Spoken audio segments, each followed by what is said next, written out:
Sourire décontracté pour Maître Koumbia à son arrivée au tribunal ce matin, mais ne vous fiez pas aux apparences, car pendant près d'une heure avec les autres avocats de la défense, c'est avec un ton calme mais ferme qu'il dénonce les pressions dont il ferait l'objet, lui ainsi que les autres avocats d'Oscar Temaru.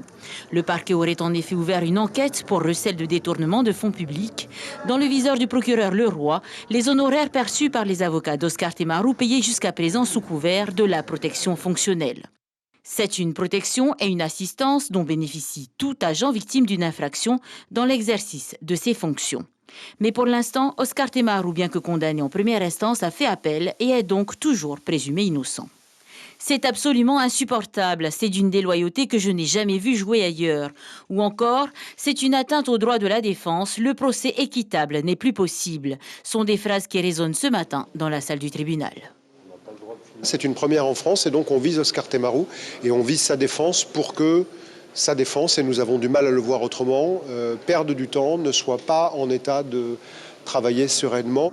Argument entendu, semble-t-il, par les juges de la Cour d'appel aujourd'hui, puisque la présidente a conclu qu'en effet, le nombre de procédures parasites dans ce dossier empêchait la Cour d'assurer un procès équitable au Tavanat Fahar. Je vous rappelle que le bâtonnat de Paris a pris une position.